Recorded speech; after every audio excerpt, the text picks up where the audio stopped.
With profound humble gratitude and love to all venerated enlightened masters, we bow to the Almighty in soulful gratefulness for gifting us with their holy blessed presence. May all beings be awakened by their divine grace. Part 2 of 4.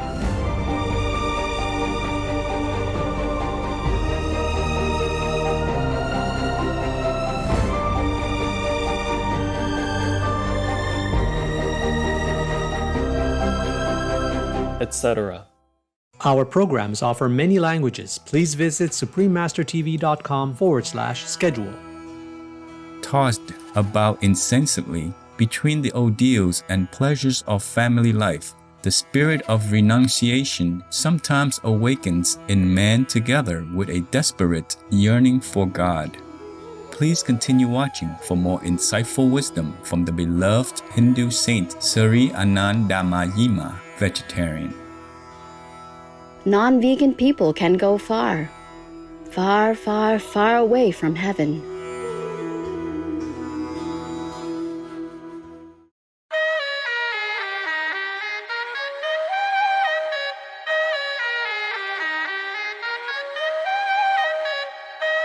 The majestic mountain landscape of Kashmir has enchanted many travelers. When visiting, greet the friendly locals with Mai Sapaj Khoshi Tohi Milid. This means pleased to meet you in Kashmiri.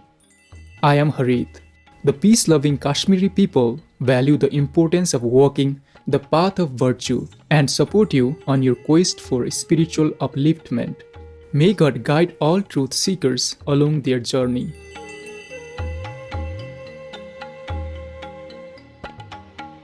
Welcome to Train the Mind, selections from Vani, a collection of the teachings of Sri Anandamayi Ma, vegetarian, part 2 of 2 on words of wisdom. Sri Anandamayi Ma is a beloved Hindu saint who graced our planet from 1896 to 1982. She was born in the village of Keora in present-day Bangladesh. Her name, Anandamayi Ma, was given to her by her devotees and means joy-permeated mother in Sanskrit. She attained self-initiation at 26 years of age. Her saintly qualities have been widely recognized and have also been mentioned by Paramhansa Yogananda in his book Autobiography of a Yogi as follows. I had instantly seen that the saint was in a high state of samadhi, utterly oblivious to her outward garb as a woman. She knew herself as the changeless soul. From that plane, she was joyously greeting another devotee of God. She traveled throughout India and Bangladesh, teaching the importance of living a God-centered life. Everyone could be in tune with the divine, and every opportunity in one's life, be it work or family, done with sincerity, love and devotion, would enable one to walk the noble path. She was a vegetarian with a compassionate love for every living being.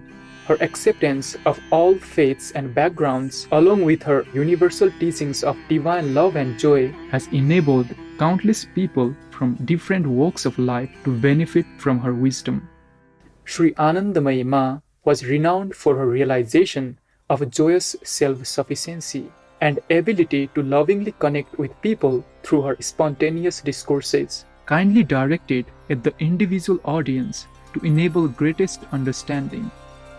Let us continue sharing selections from the book Sadvani, a collection of the teachings of Sri Anandamayi Ma, recorded and translated by her devotees Bhaiji and Atmananda respectively, where the devoted saint challenges us to see opportunities in our daily life to practice spirituality. People who come to see me sometimes say, I hope my visit is to not putting you to any inconvenience.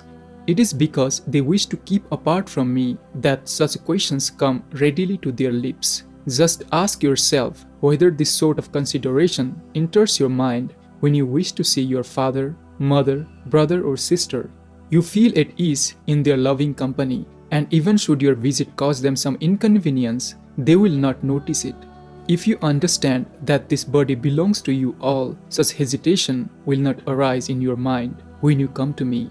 Wherever you go at any time, go with your whole heart and soul, and nobody will seem a stranger to you.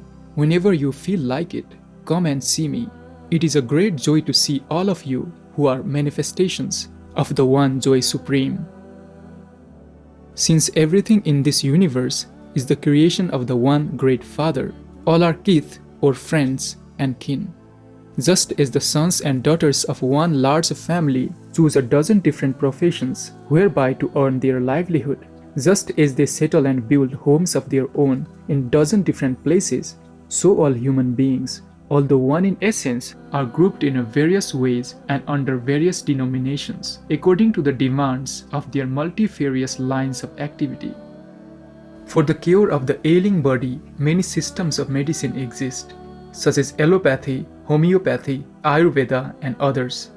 Each person makes use of the method that is best suited to him. Equally, to cure man of the disease condition that causes the perpetual recurrence of birth and death, there are elaborate prescriptions to be found in the Shastras or scriptures, and many rules and regulations to be learned directly from sages and saints. Yet all have the same purpose. The diverse paths followed by Hindus, Mohammedans, Vaishnavites, etc. all ultimately lead to the threshold of the eternal. At the entrance to a railway station, there is much agitation and noise, much pushing and jostling, but once the correct platform has been reached, everyone's destination has been settled. The master and the servant, though separate embodiments, are essentially one. When the master in his infinite mercy descends into a physical body, he becomes the servant. Just as there can be no servant without a master, so also the master is dependent on his servant. Thus, there is an eternal mutual relationship between the two, so much so that the one cannot exist without the other. The master is the sole object of the servant's self-dedication. On the other hand, the master relies entirely upon the servant for service.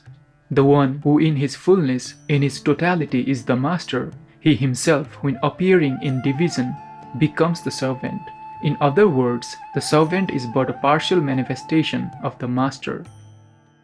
You boast so much of doing service. This is just idle talk. The real servants were Hanuman, Garuda, and other like them, who identified themselves so wholly with their masters that they had no longer independent existences. Complete subjection of oneself in service is what is required.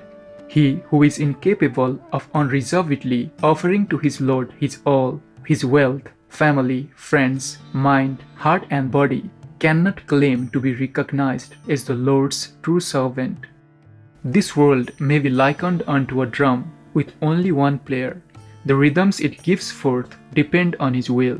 When Kirtana is performed, have you not noticed how many people dance and sing to the rhythm of the music? But do any give a thought to the instruments or their players? Those who pass their days on this earth in happiness, which is only a tiny fragment of the real joy, are not interested in knowing Him, the source of all delight. Seek Him who is the fountainhead of everything. This is real tapasya or austerity. This is real sadhana or spiritual exercise. One often hears people say that while living the life of a householder, it is impossible to make spiritual progress. Is this quite true? How many opportunities are offered to a householder for practicing religion in daily life? Parental affection, the fondness between brothers and sisters, the love between husband and wife, the reverence and devotion of children for their parents, the companionship between relatives and friends, the blessings of dependents and of the poor and suffering, are all potent aids towards a life that ultimately aims at self-realization. Think it over and you will understand. Tossed about incessantly between the ordeals and pleasures of family life, the spirit of renunciation sometimes awakens in man, together with a desperate yearning for God. Where this is so, the householder has a better chance, even than many an anchorite who has left home and family. What is the good of saying, I want to turn my mind to the eternal, but I am unable to do so? When anyone in your home has just an ordinary illness or disposition, no matter how preoccupied you may be, you at once consult a doctor and run here and there for remedies. Or if anything goes wrong with your worldly affairs, think of the amount of trouble you take to put it right. But when you find a difficulty in concentrating on God, you at once give up. Fold your hands in your lap, saying, I cannot, and wait for His grace. Does this befit a karma yogin? If once you rouse yourself to enthusiasm, you will be able to concentrate well enough. You spare no pains to make your body healthy, strong and beautiful. If you try equally hard to educate your mind, you will see how wholehearted, how fervent your aspiration grows. Merely to sit down and philosophize will not take you anywhere. It is necessary to apply theoretical knowledge in practice and to engage in sadhana. To be one-pointed in all you do will of itself teach you the secret of how the goal can be attained through action.